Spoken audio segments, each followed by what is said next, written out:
الإيمان والإسلام أشهد أن لا إله إلا الله وحده لا شريك له وأشهد أن محمدا عبده ورسوله الذي لا نبي ولا رسول بعده اللهم صل على محمد وعلى آله وصحبه أجمعين أما بعد. Bapak Ibu hadirin hadirat jemaah guru yang dirahmati Allah, alhamdulillah kita panjatkan puji syukur kehadirat Allah atas segala limpahan nikmatnya. Salawat salam tidak lupa selalu kita sampaikan kepada ibadah Rasulullah dan kita nantikan syafaatnya. Jamaah yang berbahagia, pada siang hari ini tema kajian kita adalah etika hutang piutang dalam Islam. Salah satu dalam bahasa muamalahnya, terutama dalam bahasa ilmu fikih, memang ada di sana dikenal pembahasan seputar pinjam meminjam, hutang piutang, sehingga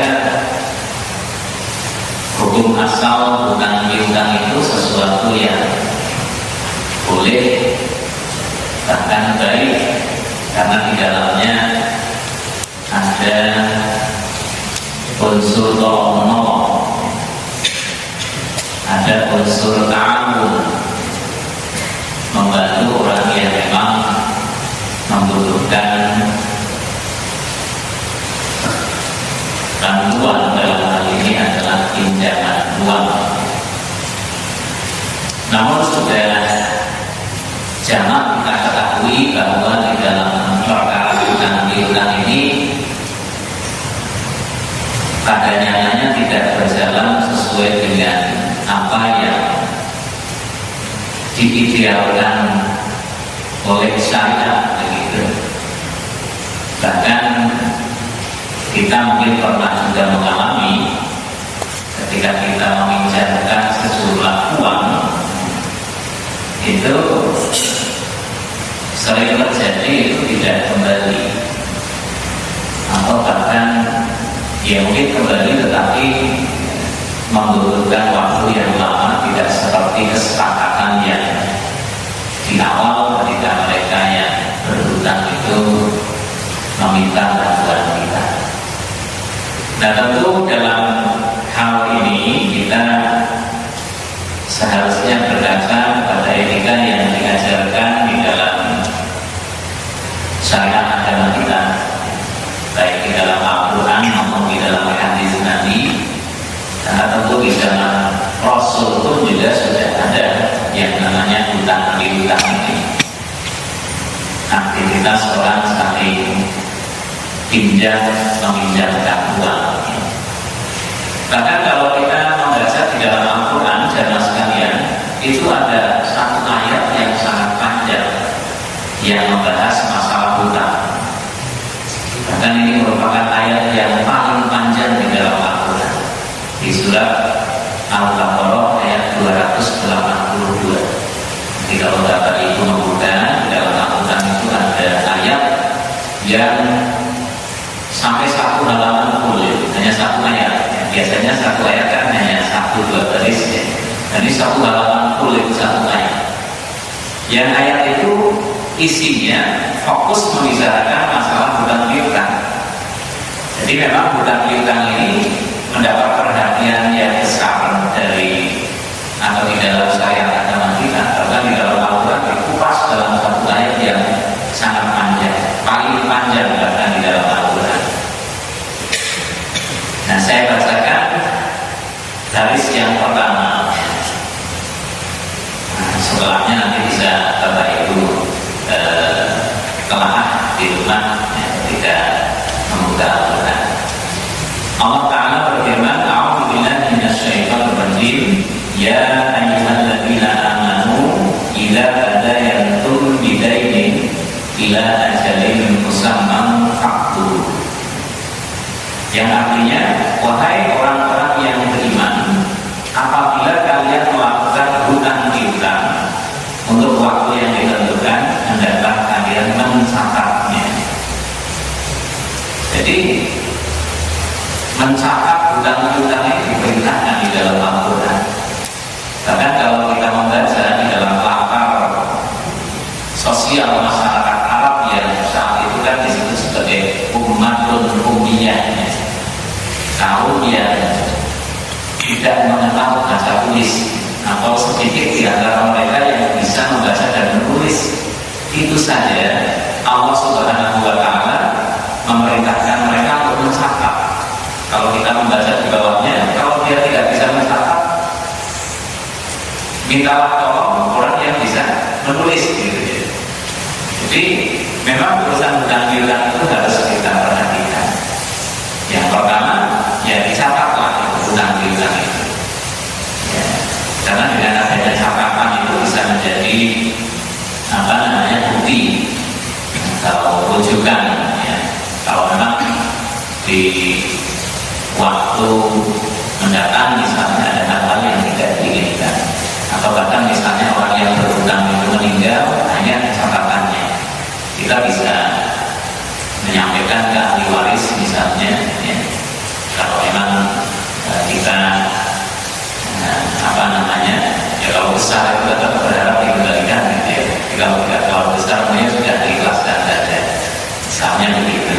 Jadi mencatat hutang piutang itu bukan hanya persoalan bukti ya, tapi itu bahkan diperintahkan di dalam Al-Quran. Jadi sesuatu yang diperintahkan itu sekurang-kurangnya kan hukumnya sunnah, sekurang-kurangnya gitu ya. Sesuatu yang diperintahkan itu sekurang-kurangnya hukumnya sunnah. Jadi ada aspek atau unsur ta'abbudi, aspek ibadah ketika kita mencatat hutang piutang, baik orang yang berhutang maupun yang menghutangi ya. Dan di zaman modern ini kita sudah biasa melakukan itu. Jadi catatlah hutang piutang. Ini diperintahkan di dalam Al-Quran. Kemudian yang kedua, jamaah sekalian, berniat tidak melunasi hutang adalah sama seperti mencuri ya. Berniat ya. Atau tidak niat tapi memang kenyataannya begitu ya. Kenyataannya begitu. Mungkin pada awalnya tidak niat mencuri, tidak niat untuk tidak bayar gitu ya. Tetapi pada nyatanya dia tidak bayar. Sementara dia memiliki uang untuk membayar gitu.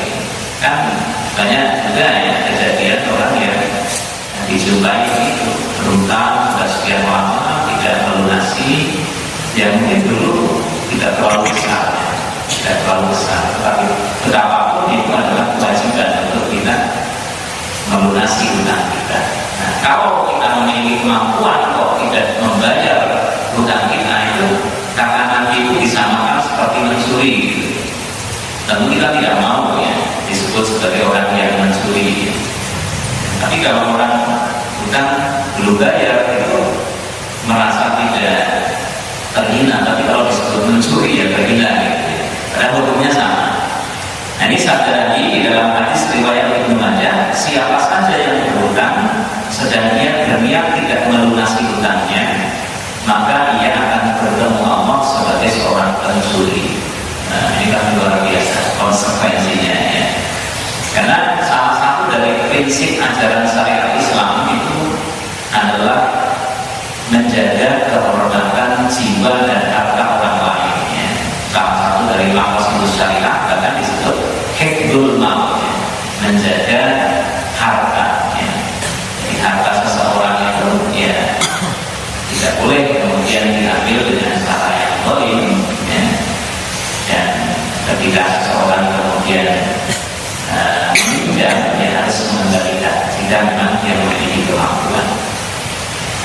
Kemudian yang ketiga, jamaah sekalian, jangan terbiasa menunda-nunda membayar hutang ya, setelah kita mampu untuk membayar ya, setidaknya kalau sudah disepakati tanggal jatuh temponya begitu, dan kita memiliki kemampuan untuk bayar ya segera bayar. Jangan kemudian kita mundur-mundur dengan alasan misalnya, wah Pak ini kok sudah beberapa belum butuh, dan bukan masalahnya bukan butuh atau tidaknya, tetapi kewajiban kita untuk membayar seperti yang kita berjanji di awal ketika kita meminjam. Karena dalam hadis Nabi dikatakan, dalam hadis Sahih Bukhari, teks Arabnya maklul ghaniyyi dzulmun, menunda-nunda membayar hutang bagi orang yang mampu membayar adalah salah satu bentuk kezaliman. Maklul ghaniyyi dzulmun, menunda-nunda membayar hutang itu sebuah perbuatan zalim. Zalim itu ya dosa, dosa. Jadi kita tidak boleh menunda-nunda membayar hutang ketika kita memiliki kemampuan untuk membayarnya. Ya kecuali misalnya memang karena satu dan lain hal kita belum mampu melunasi. Nah itu beda lagi. Di ayat Al-Quran itu di sana disebutkan karena dirokul ila maisarnya. Maka adalah orang yang berhutang itu menunggu sampai yang berhutang itu memiliki kelapangan atau kemudahan. Karena dirokul ila maisarnya. Jadi kalau kita misalnya menghutangi orang dan memang betul-betul dia belum mampu, ya ayatnya ya itu jangan yang ini gitu ya. Karena dirokul ila maisarnya. Berilah dia kesempatan untuk melunasi ketika memang sudah memiliki kemudahan atau kelapangan. Jadi ayat dan hadis itu harus pas juga menerapkannya gitu ya. Harus pas juga menerapkannya dengan melihat pada kondisi yang dihadapi ya. Jadi misalnya ayat tentang berbakti kepada orang tua, ya mestinya itu dipakai oleh anak gitu ya. Nah, orang tua ya ayatnya atau hadisnya ya mengasihi anak gitu ya. Jadi tidak salah pasang gitu. Amr itu ya hadisnya bukan maka yu'minu billahi wal yawmil akhir aw yukrim dhaifahu. Siapa yang beriman kepada Allah dan hari akhir muliakan tamu. Ya jangan itu hadisnya gitu ya. Tapi hadis yang lain ya. Tamu itu seperti ada sebuah riwayat hadis, amdai itu kalau mayit, tamu itu seperti mayit, artinya dia tidak boleh macam-macam gitu ya. Ya jangan apa namanya banyak melakukan hal-hal yang tidak membuat sahibul bait terkenang, tidak berkenan. Nah itu yang maka yang bilang bahwa yang akhir kalau yukrim dhaifah untuk sahibul bait. Siapa yang beriman kepada Allah dan hari akhir muliakan tamu. Nah itu hadisnya tuan rumah, bukan hadisnya tamu. Kita tidak salah pasang. Nah jadi jangan terbiasa menunda-nunda membayar hutang. Ya tentu ini untuk yang berhutang, gitu ya. Agar kemudian menumbuhkan kesadaran agar dia jangan meremehkan hutang piutang. Bahkan yang keempat, tidak perlu menunggu ditagih dulu baru membayar. Ada sebuah hadis yang mengatakan sebaik-baik orang adalah yang paling baik dalam pembayaran hutang. Bahkan mungkin sebelum jatuh tempo dia sudah mengembalikan. Nah, itu salah satu bentuk kebaikan. Ya. Kalau dia sudah memiliki kemampuan, maka tidak harus menanti tanggal jatuh tempo. Gitu. Ini satu hal yang baik. Karena kalau di zaman Nabi, ya, ketika membayar hutang, nah ini berbeda bahasa nanti dengan riba ya. Kalau riba itu kan sesuatu yang dipersyaratkan ya. Tapi kalau misalnya kita berhutang, kemudian kita ketika memberikan atas inisiatif kita gitu ya. Misalnya memberikan apa buah atau apa, itu satu hal yang baik menurut Rasulullah ya. Jadi itu termasuk salah satu bentuk kebaikan. Sebaik-baik orang adalah yang paling baik dalam pembayaran hutang. Bentuk terima kasih ya. Tidak dinilai sebagai sebuah riba gitu ya. Karena itu tidak bahasanya beda ya. Bahkan di zaman Nabi ada seseorang meminjam hewan tertentu, dia ketika mengembalikan hewan yang lebih besar. Ini bukan riba. karena dia berterima kasih. Kalau ibadah sesuatu yang dipersyaratkan. Ada hadis memang yang mengatakan kullu qardin jarromatan fahuwa ibadah. Segala bentuk pinjam-pinjam yang kemudian mendatangkan satu keuntungan, ya, terutama bagi yang meminjamkan, ya. Ini konteksnya beda dengan yang ini adalah ibadah. Yang beda. Baik, kemudian yang kelima, saudara sekalian, jangan meremehkan hutang walaupun sedikit. Ya. Jadi meskipun hanya 50.000, ya kita kembalikan. Ya. Kalau memang kita berhutang. Walaupun 10.000, ya kadang-kadang kan mungkin ya, misalnya kita pas sudah bawa uang kecil, ya, pinjam 10.000 mau buat beli apa misalnya. Ya walaupun 10.000 kalau hutang ya kembalikan. Kecuali misalnya sana sudah mengikhlaskan, ya, terus ya sudah, tapi sudah bukan hutang lagi. Tapi kalau memang akarnya hutang ya kita kembalikan. Nah ini satu hadis yang perlu menjadi renungan bagi kita sama sekalian. Poin yang kelima, nafsul mu'mini mu'allaqatun bidainihi hatta yuqdu anhu. Ruh seorang mukmin itu tergantung kepada hutangnya hingga hutangnya itu dibayarkan. Nah ini kan ngeri gitu ya. Jadi ruh seorang mukmin itu bergantung kepada hutangnya, mu'allaq gitu ya. Bahkan ada hadis yang lain mengatakan itu orang yang meninggal di jalan Allah itu diampuni dosanya. Dia misalnya meninggal di medan perang di zaman Nabi gitu ya, diampuni dosanya kecuali urusan hutangnya. Hutangnya tetap harus dibayarkan oleh ahli warisnya jika memang dia memiliki hutang. Jadi urusan hutang ini memang harus kita perhatikan betul karena konsekuensi yang besar dan berat gitu ya. Kemudian yang keenam, jangan pernah berbohong kepada pihak yang menghutangi. Ya, misalnya kita sudah punya, kan kadang dilatih gitu ya, sebenarnya punya, tapi kemudian kita berbohong belum duit-duit, padahal dia sudah punya. Ya. Nah, kalau misalnya kita ada kepentingan yang sangat gitu ya, misalnya ya kita minta pamruk tidak apa-apa, tapi tidak perlu kita untuk berbohong. Sudah punya tapi mau dipakai bayar biaya sekolah anak misalnya, mau dikasih tenggat waktu lagi, ya, itu akan lebih baik daripada kita berbohong. Apalagi kalau kemudian nyata-nyata dia tahu ya, maksudnya kita bayar hutang, tapi kita misalnya membeli sesuatu yang sifatnya sekunder, gitu ya. Katanya nggak punya, tapi kok habis beli apa misalnya, habis beli motor, habis beli televisi baru dan seterusnya. Dan tandanya tahu itu kan menjadi satu hal yang buruk. Nah ini hadisnya juga bisa kita renungkan dan sekalian. Poinnya adalah sesungguhnya apabila seseorang berhutang, maka banyak yang apabila berbicara ia akan berdusta, dan apabila berjanji banyak yang akan mengingkari. Hadis riwayat Bukhari. Jadi Rasulullah ini sudah tahu psikologi orang berhutang ini. Beliau menyampaikan begini, sesungguhnya apabila seseorang berhutang itu, maka orang yang berhutang itu banyak yang apabila bicara berdusta, tapi ngomongnya belum duit gitu ya. Dan apabila berjanji banyak yang akan mengingkari, ya, berjanji bulan depan, tapi tahun depan pun juga belum tentu dibayar. Jadi Rasulullah sudah memprediksi dan sudah mengetahui psikologi orang berhutang itu begitu.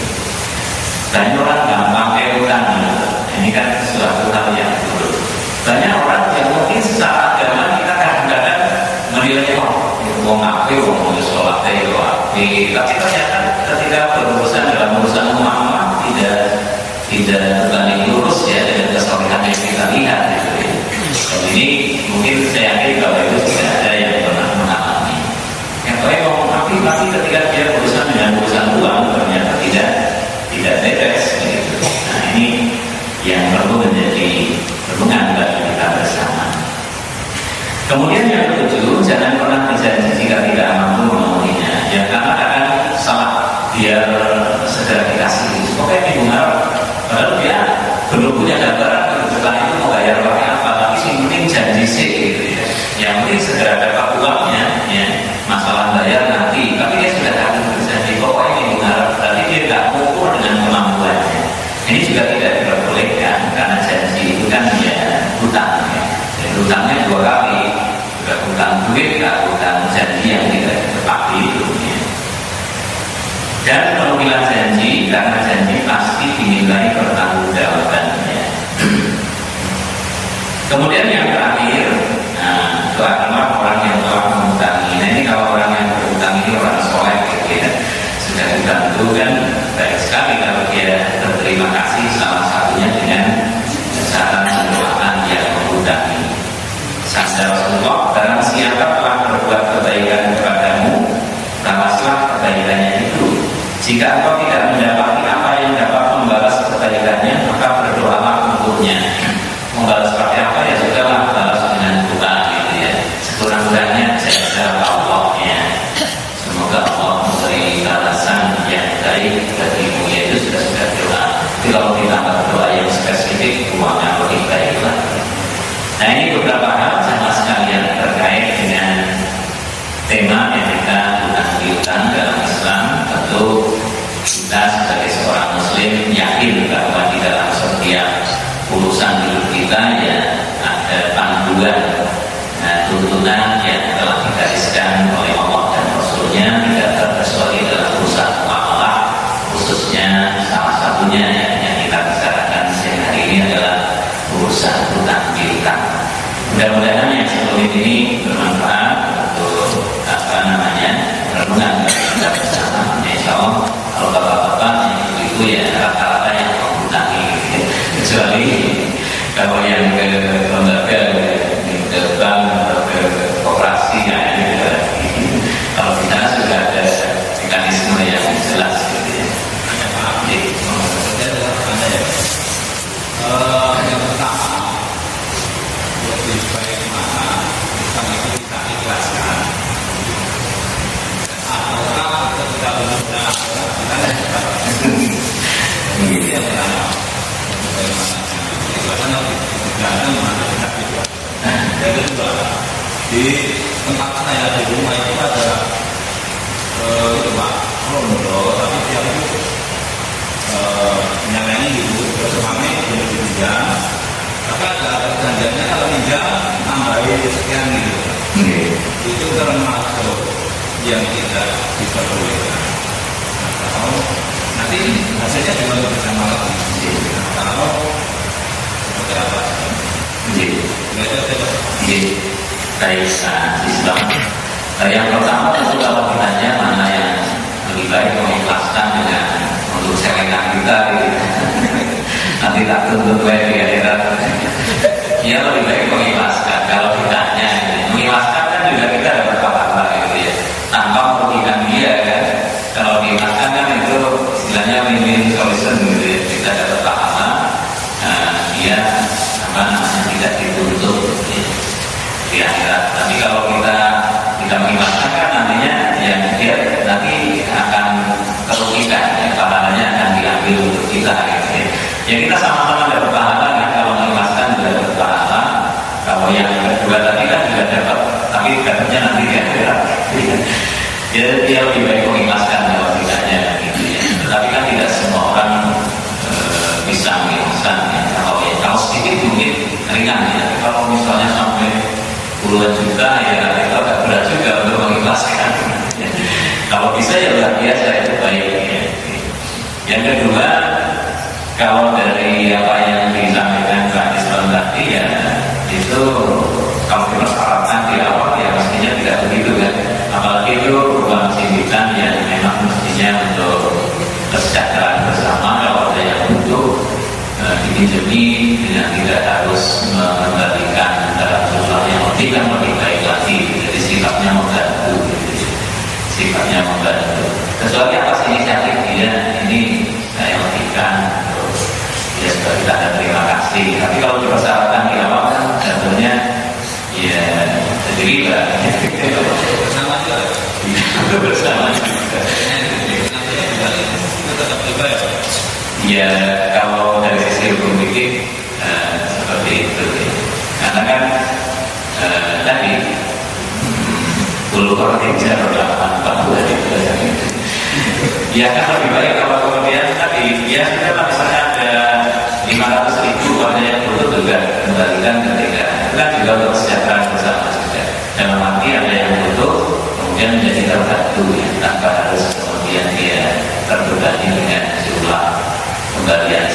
Tapi kalau inisiatifnya dari dia, tidak apa-apa. Nah, itu dosanya yang nganggur yang utang. Waduh, pertanyaan berat. Kalau yang utang ya butuh ya, dia yang mempersyaratkan itu betul. Saya pikir itu akan lebih baik ya kalau seperti tadi ya, tidak harus dipersyaratkan untuk misalnya 500.000 atau bayar 50.000 dan sekian.